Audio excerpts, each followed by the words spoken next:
We don't know the hour or the day. Time is such a gift, try and control your destiny. We don't know the hour or the day. Unity is strength, let's stand as one without delay. Cause no bad vibe, me a chant. Me no want no bad vibe, me a chant. I just peace the times all around, yeah. No bad vibe, me a chant. No bad vibe, me a chant. Say me no want no bad vibe, me a chant.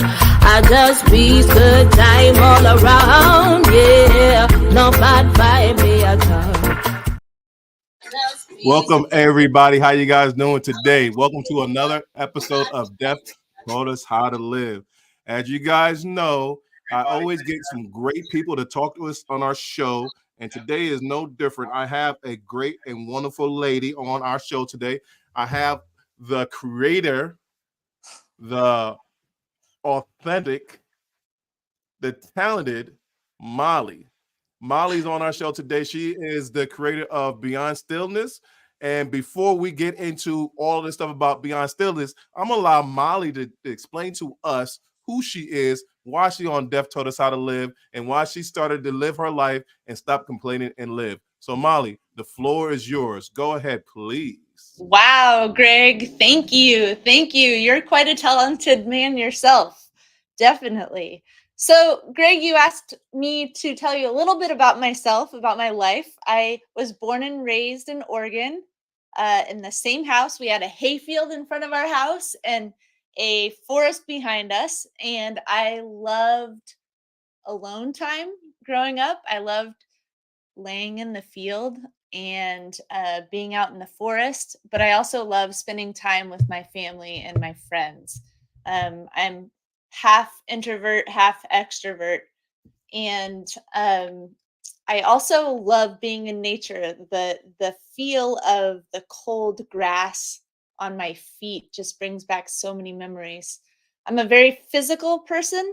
I played soccer my whole life and ran my first stroke or my first stroke, ran my first marathon senior year of college.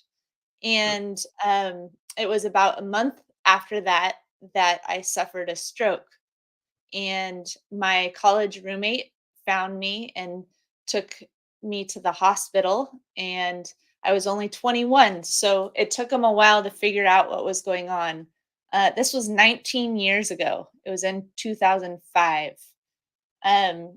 So by the time my family arrived in California, a state away, I was in a coma, and they didn't know what else they could do to me, and they thought I was going to die. So they gave me a priest from the college came and gave me last rites. He gave me the anointing of the sick.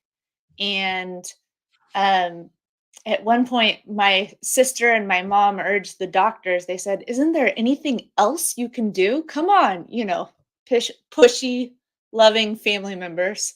And they said, "Well, we could transfer her to UCSF, which is a teaching hospital, and they can do a medical trial." And so that's what happened. And a couple days later, I began to come back. And so, as many people who have had strokes, I don't remember most of the hospital experience, and many of the months passed. I have little snippets in my mind, and I had lost my left side, and little by little relearned to walk and feed myself and do all the things that you need to do with your left side. And because I was 21, I was able to move around a little bit. So by the time I had recovered enough for people not to notice, I moved and thought, I'm just going to start my life. Right? And I didn't know how it all fit. It was out of the blue. And no one I knew had had a stroke. Definitely not anyone my age. And so I had studied religious studies and psychology in college, and I love world religions. And as I said before, I love alone time. I love writing. I love meditating. I love reading spiritual works from throughout traditions. And I found monks in Silicon Valley, and my uncle was a monk, a Benedictine monk, and I ended up moving onto this campus where the monks lived. So uh, the monks facilitated a school there. So they founded and ran a school in the Santa Cruz Mountains. And so I lived on campus. It was partially a boarding school, and so students, faculty, staff, monks lived on campus. And my role there was to create space for individuals and community to reflect on life, on their own lives and their lives in relation to others and their lives in relation to the world. And the monks that I worked with, I still love, but they focus on the value of community and communal life and stopping multiple times a day to reflect and connect. And so for 16 years, I got to do that. And after COVID, during COVID, moved home to Oregon to be closer to family. And now I facilitate retreats here in Bend, Oregon for individuals and small groups. And I work with stroke survivors now. I facilitate a support group for caregivers of stroke survivors. But I have found, like Greg, there's something very powerful about transitional moments in life. And I have been honored to sit with many stroke survivors one on one. And together we reflect. And over 4 to 6 weeks, they share their stories of wisdom, connection, purpose, and hope. And together we craft a story that they can then share with stroke survivors. So each and every person, I believe, has an important story to tell. It's about creating time and space for ourselves to figure out how it all fits. And so I feel honored to be here today because this is something that Death Taught Us How to Live focuses on. And Greg, you create space for us. So thank you. Thank you, Molly. Yeah. As you guys know, I really love my guest and I really love Molly, but I really love her because she's playing coy. She don't really talk about what happened to her. She wants to bring back people's lives, and she's touching on it just a little bit. You know, we're gonna talk about this thing that she do each and every, I guess, every week. You guys put something out, Beyond Stillness, and I found her through a mutual friend, Michelle Humphreys, and she connected me with her. And she's like, I want you to talk to this woman because Greg, she can pull out your story. I'm like, okay, I'm gonna let her pull out my story.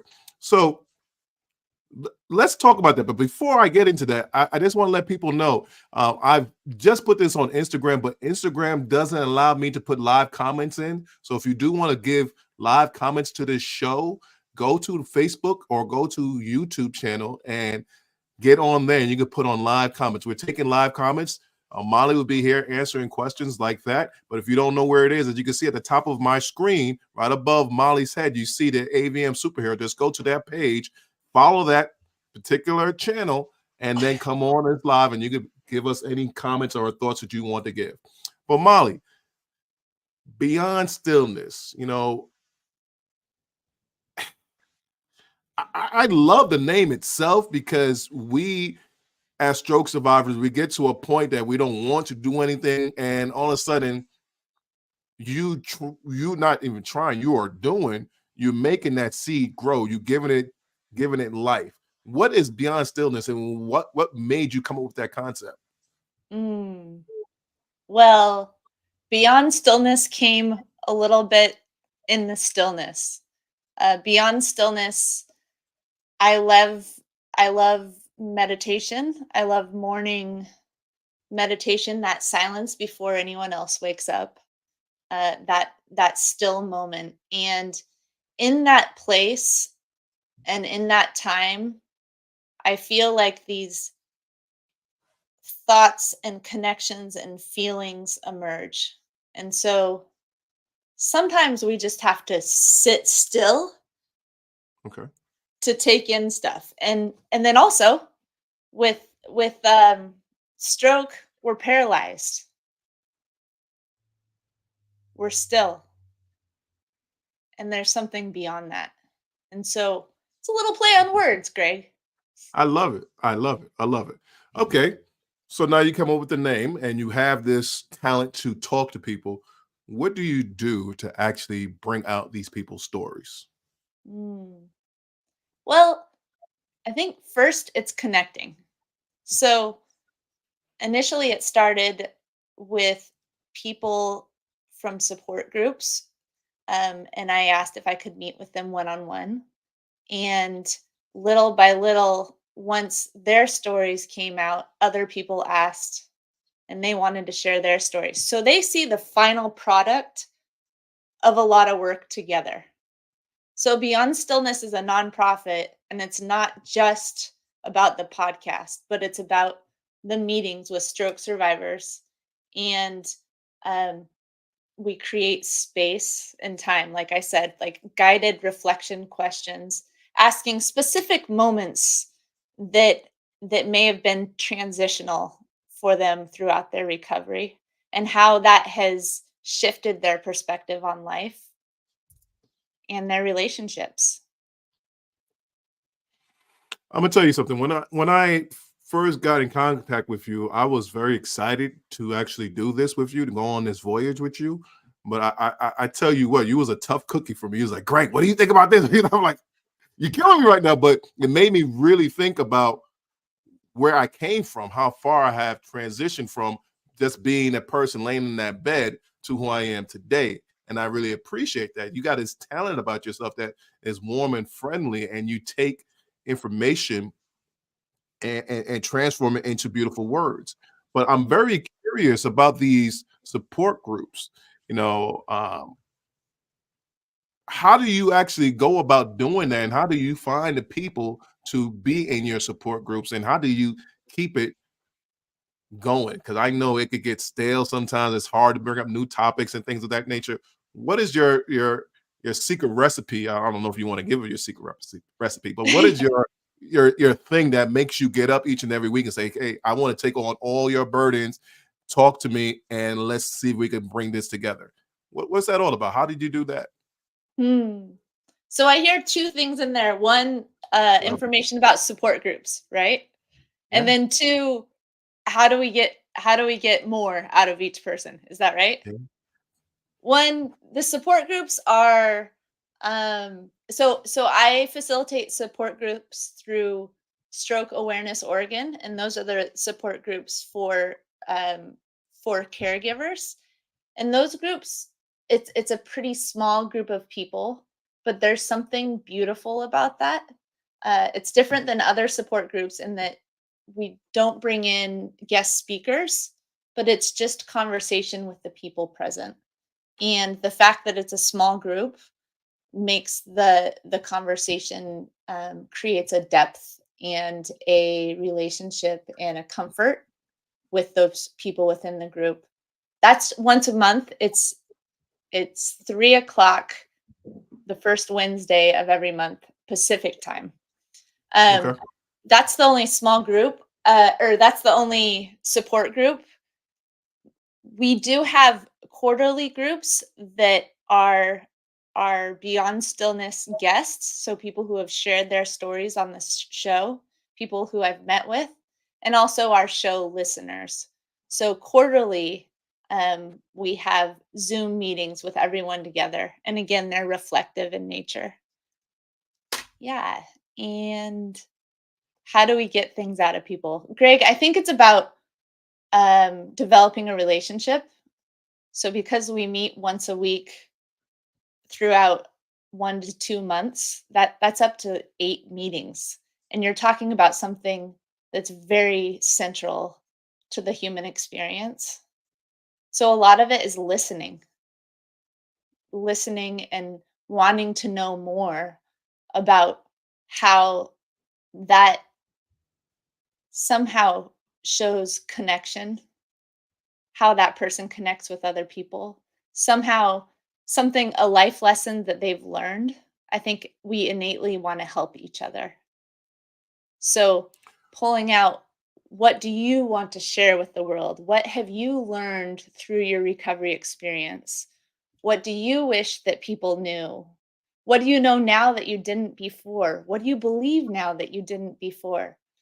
And so I think those questions are very powerful, but I also think just listening is very powerful. I don't think that we give ourselves the time and the space to focus on these questions. See, that's what I like about you. You do listen, and you and you take the information that people give you and you transform it into something beautiful. I have noticed within this stroke survivor community, and I have never seen this before. Maybe you have seen it by dealing with monks and different things of that nature, but for me, I never seen a community of people that automatically want to help you, they want to show you love, and they are genuinely there for you as the stroke survivor community. So I get what you're saying by people listening to each other, but like I said earlier, you're very coy. You have a talent within yourself that make people want to talk with you. I don't know what it is, because I'm trying to figure out how you do it yourself. Myself, I mean, I'm trying to figure out how you do it myself, because I want to be that particular way too. But it's just it's refreshing to know within our community, there are so many different types of people from different ethnic backgrounds, different social backgrounds. But once we come together as a stroke survivor, it's like, I've known you for years. Do you get that within your community, or do you bring that into the community?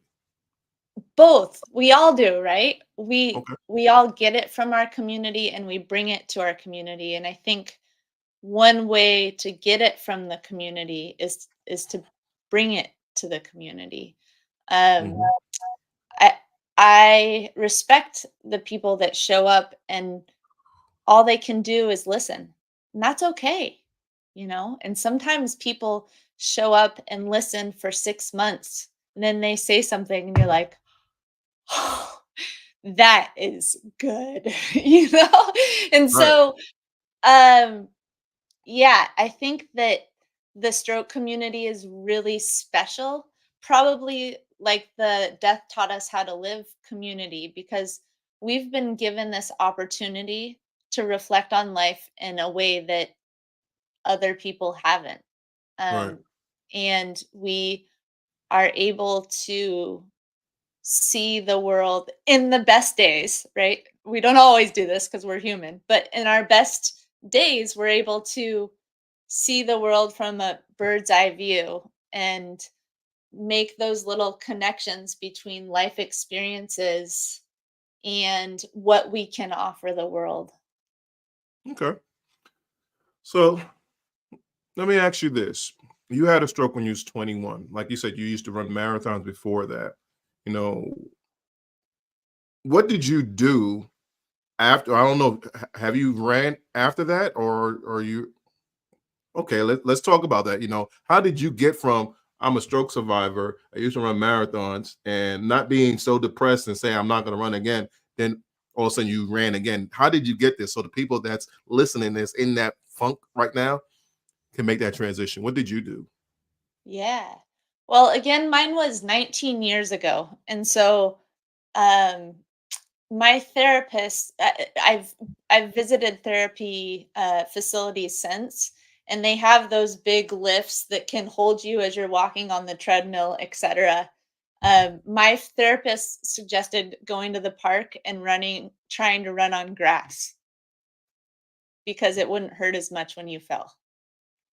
And so, which as a stroke survivor, your balance is off anyways. Like walking on grass is really hard.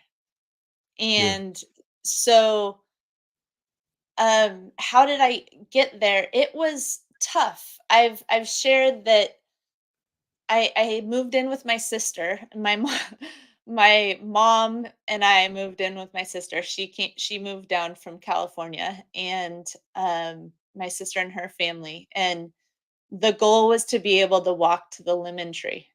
The g But that started with not being able to walk, and so I was sharing a bed with my mom, and I'd have to wake up in the middle of the night. Well, when I woke in the middle of the night to go to the bathroom, I would have to tap her to wake her up to help me to the restroom, and she would say, "March." Like, "March?" And I had to, like, roll my body over so that my legs were on the ground, and she told me I had to march. And that started with me using my hands to lift up my left leg just to do the motion, right? Um, and and then little by little I started to be able to march. So I would lift one leg and then lift my other leg and then lift one leg and then lift the other. So it started without being able to do any of it. And then little by little, as stroke survivors know, it takes a while and it's one step at a time. And there are tough days and there are big celebrations. Um, like when I was able to stand up on my own, that was awesome. Um, and then when you're able to take your first step, or when you're able to step down the hall, or to the whatever it is, I think that there are a lot of highs and lows in recovery, and it's about remembering to celebrate the highs. See, this is what I'm talking about. You like I said, you're so coy, but you basically you went back to that time and you tell us about those highs and I guess those mini wins to get to that larger goal. And those are the things that we need to hear. And a lot of times we forget that we did those many things to get to those particular places. Like you said, it's 19 years ago, and you're going back and you think about it, like, oh, I'm having all these, memories flooding back into me. But we don't see it when we're in that position. We think life is over. We're not going to get there. This is it. But you had an excellent mom, and I love your mom for what she said to you. She said, "March, get up, go and do it." She But wasn't I have to babying go to the you. bathroom, mom. No, she ain't babying you. Get up. We're gonna get there, but you're gonna have to do some work. I'm not carrying Yeah. you there. I'm not putting you in that wheelchair and just Yeah. scooting you to the bathroom and peeing. Basically, she said, "I'm not doing this for the rest of my life. We're gonna figure this out." And this is It's the type of true. thing that we need in our life, right? We need people to push us, especially as athletes. You used to run marathons. So as an athlete, you get it. You like in your mind, like, yeah, I gotta get up. I gotta do Totally. this. So this is the thing that I wanted you to talk about, because there are people out there that had that same type of lifestyle that we had as athletes before, but now they just give up. They're like, oh, I can't do this. But yesterday you could have moved your finger. Now you Right. can. Right. And Celebrate that. that it's I'm so thankful that the term neuroplasticity has become streamlined, right? Right. Because Right. I used to just talk to people and say, my brain rewired itself, right? And that's all I knew how to say. Right. And still, sometimes when I have raging headaches, I'll just go in to get a scan just in case. And you can still see those dead parts of the brain, the gray Right. parts. Right. But here I am, right? Right. And so, Right. and then also, Greg, I love my mom too. And my parents, my parents were really good throughout. My uncle suffered from Lou Gehrig's disease, and he Oh, was alive at that time. And my parents were his caregivers for part of that. And so right. they would do range of motion with his legs and arms, even though he couldn't move his legs and arms. So he would lay in the bed and they would do that range of motion. And so they started doing that with me, even though I couldn't use my limbs. They were doing that in hopes that it would reconnect those parts of the brain, and I think that that was helpful. No, that's a beautiful thing. Like you had people in your corner, you had people that understand that. And unfortunately, or fortunate, however you look at it, you know, your parents was dealing with someone that was disabled, had Lou Gehrig's disease, and they understood how to motivate or move people's limbs, just like how your limbs needed to be moved, or they get stiff and they will not be able to move at all in the future. I get that. But you said something that I want to circle back to. You said, you know, when you get these headaches, sometimes you get these scans to make sure nothing else is going on, but there's still gray matter in your brain. I want to talk about that a little bit. You know, that gray matter, that those dead spots in neuroplasticity. Those are concept that has been streamlined, yes, but I don't think people really understand. I'm talking about outside of a stroke survivor. They don't understand, you know, how impactful a stroke is for a person's entire life.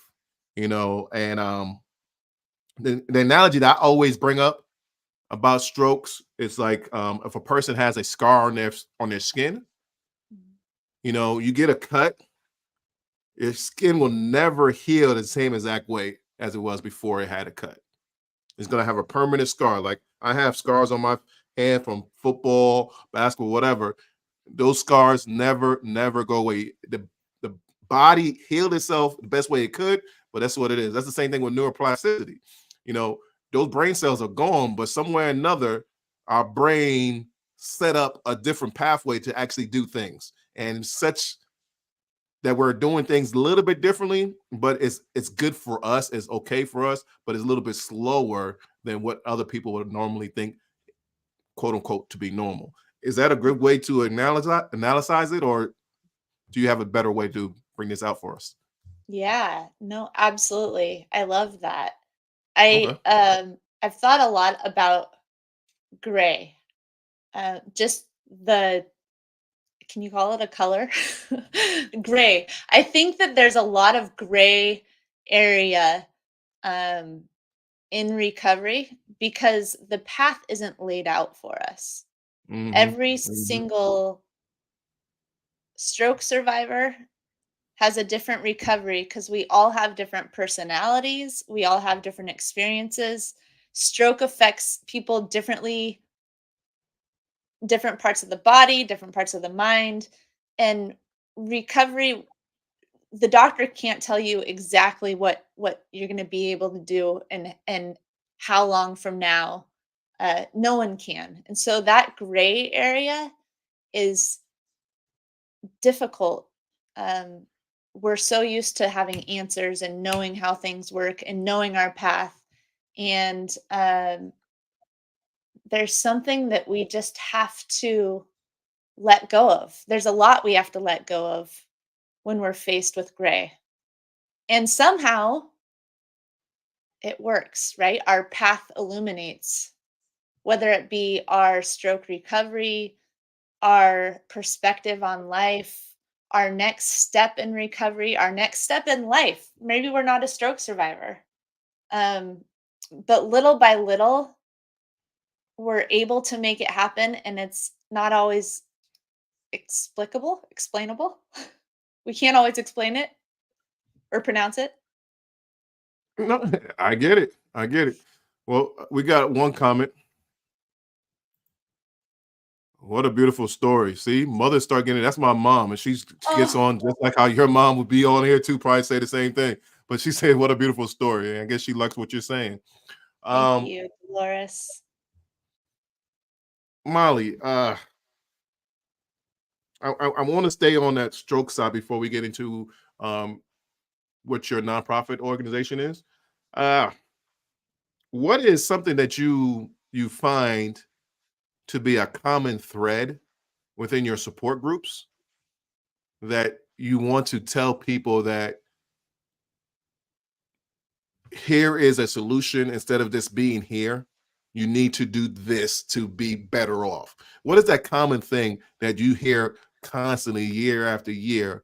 Because you said you've been doing this about 19 years, been a stroke survivor, so you probably heard a lot of stories. But what's that common thing that you hear from caregivers, stroke survivors, that if they do this, they can overachieve and pass that particular hurdle? What is that?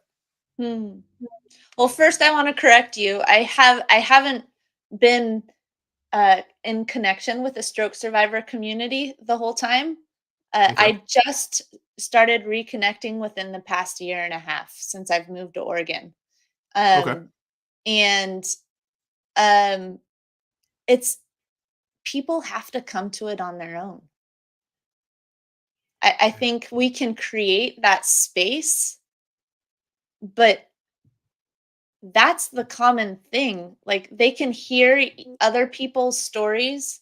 They can put themselves in certain environments. We can tell people things, but they have to come to it on their own. And I think that's what's so beautiful about the one-on-one conversations is people, and they may have this on their own already and they want to share that with others, which is beautiful. But over 6 weeks, I get to hear a process of someone talking through transformational moments in their lives.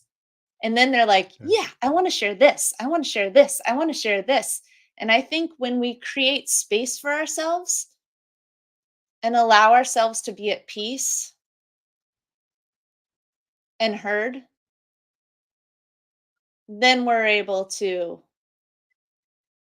contribute. And I think contribution is a big part. I think a lot of times when um, we are going through recovery, our lives have been taken from us, right? We are no longer the person we were before, the person that we're not producing in the same way at work, right? We're not the same team parent or whatever it was that we were holding on to. In fact, Greg, your story is really powerful in this way, and coming to ways to accept the release of who you were before the stroke. Mhm. And then now, what are my strengths, my talents, my life experiences that I can contribute to the world in a different way? I think we all have something. One of the taglines that I love is we are more than support, we're inspiration, because each of us have something in our lives that is inspirational. It's about figuring out how to message that. You know what I heard So, from all of that? what? Be kind, be patient with yourself. Don't Mm, try to make it a race like you do. You run marathons. This is a marathon. This is not a sprint. So you have to be patient with yourself. Enjoy the ride because you're going to have a ride. There's going to be some potholes. You might get a flat tire, but you're moving toward the direction of being healed. And like you said all the time, the word you use is beautiful. And mm, I love that. I love that. mm. All right, Molly, let's talk about your nonprofit organization. You know, what it's about, how can we find it, and how can it service of, or what can we do to serve you to make it better? I want to bring up on the screen the actual website. And when I bring up the website, can you just navigate me through the website so you can tell people how they can find things about Beyond Stillness? Yeah, absolutely. Absolutely. All right, So, give me a second.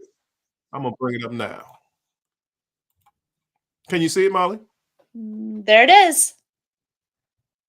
So, first and foremost, like I said, each week we share a different stroke survivor's story, and that's the culmination of all of our meetings together. So, that's the final product of the reflection sessions.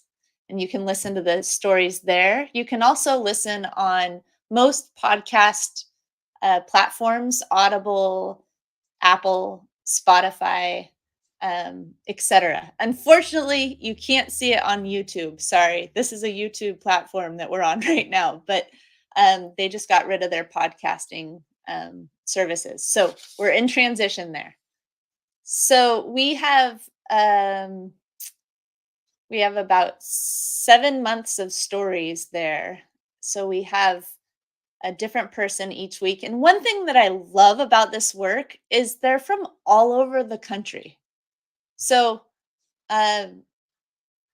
for example, I met with Tracy. She was a recent guest who, Greg, you know Tracy, and she's a fitness instructor, and she's 42, and she's vivacious and all over the place, and she's very deep, but she's very much a motivational person.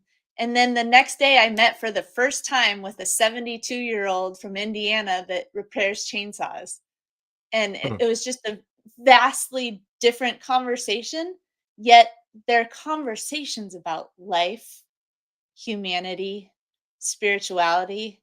And I love that this brings voices from all over the country. And we've had guests from outside of the country too, in a common human reflection space. So those are the stories and interviews right there. Those are the weekly stories and interviews. Also, for people who are interested in sharing their story, there's a tab up top that says story creation.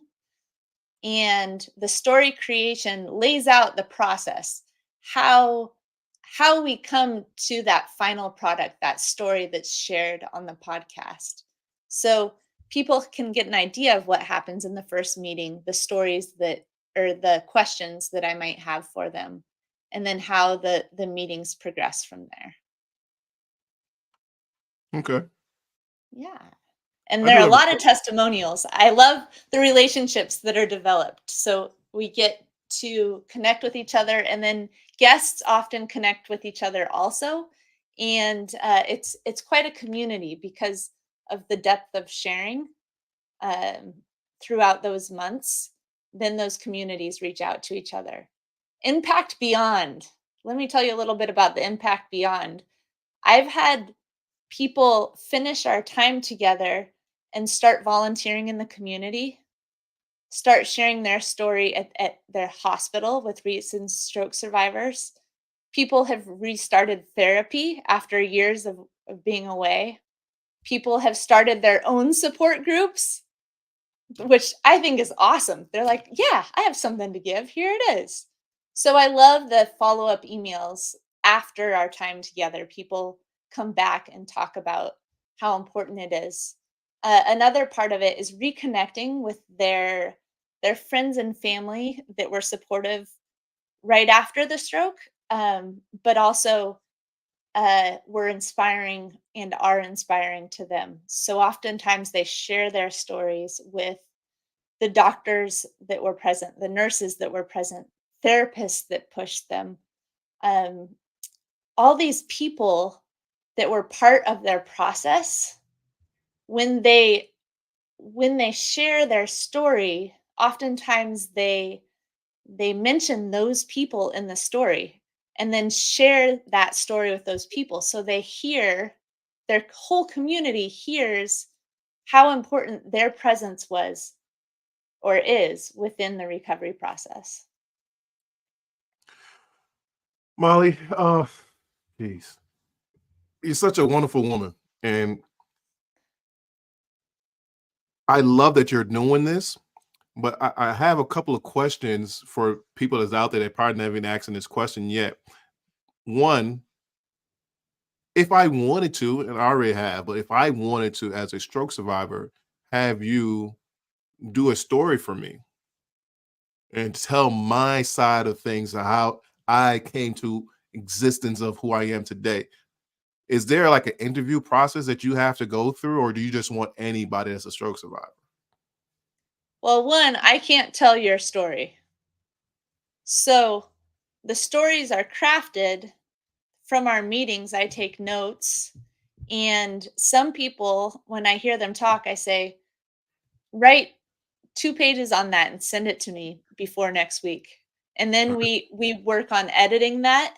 And then there are other people, due to their stroke, aren't able to write. And so I will type as they're talking. And that's the way that we get their words on paper. So there are different ways to construct the story, but the story is that person's story. So I can't write their story for them. It's a process of that person talking, and then we organize it, right, to put it into a story format. But um that's that. And yes, there's a little bit of an interview process. I meet with individuals, and in that first meeting, we can tell there has to be a relationship, right? We have to trust each other enough. It's like showing up to a blind date. We don't know if this is going to work or not. We're going to be together for the next 4 to 6 weeks. We have to trust the person. There are also sometimes that people show up and they're not in a space yet to share their story through the lens of wisdom, connection, purpose, and hope. And the whole point of sharing these stories is to offer inspiration. And sometimes it takes a while to get to a space. And so sometimes when I meet with people, I'll ask questions, and we'll have more conversations, and then we'll think maybe we're not ready to share yet. But sometimes there needs to be more space between. In fact, that's what it was called initially, the space between. Sometimes there needs to be more space between the moment of darkness and the moment that we tell people about the moment of darkness. We have to sit with it and think about how we got through that before we can tell people how we got through that. I get that. I love that. Mm. I actually love that. I had a very bad, I wouldn't say trip, but I got jaded, you know, early on when I started doing these podcasts, because I was dealing with people that wasn't ready. And I was Mm. interviewing them. I'm like, I could tell this is not right. And I felt bad when I told them, during my pre-interview process. I always pre-interview my guests now, to see if we actually make a fit and to actually do a show. And it was some people I would have to tell them, nah, this doesn't work. We can't do this at this moment.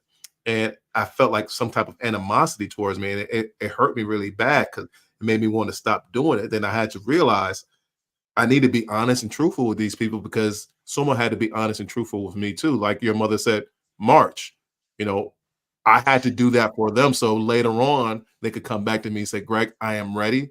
It's time to do an interview. I'm like, all right, cool. Huh. So yes, we love you and we want to bring you up.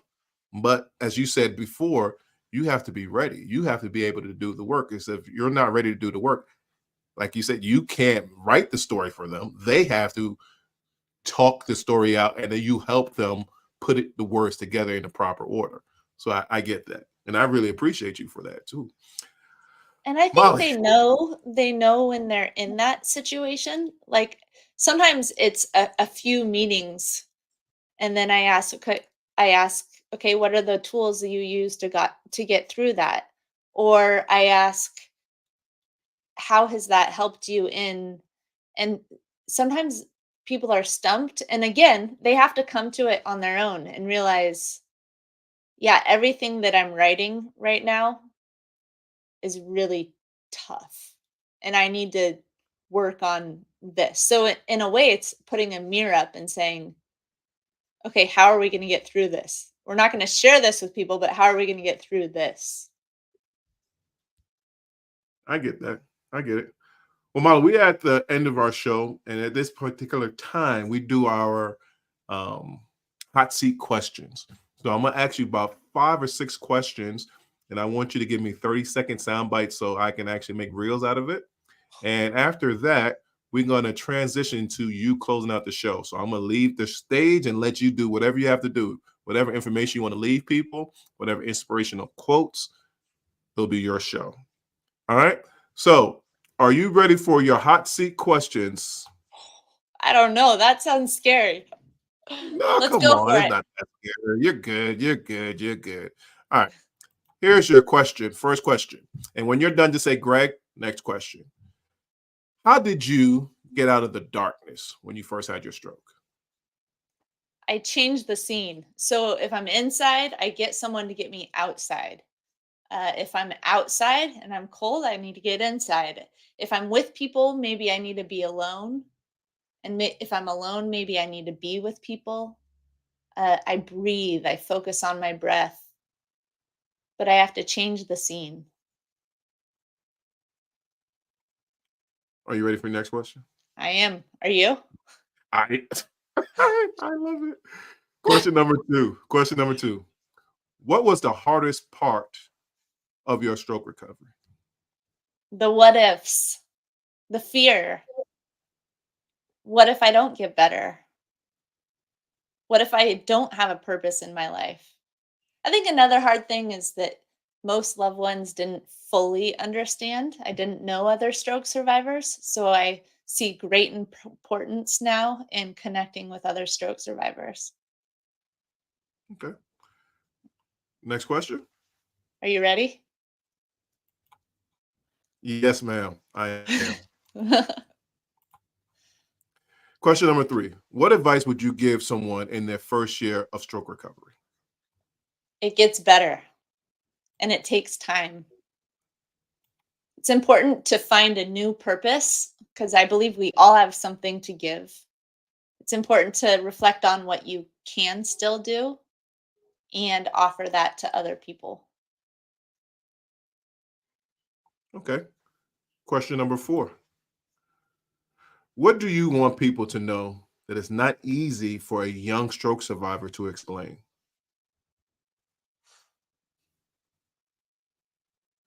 I want other people to know that they can all be an inspiration to others.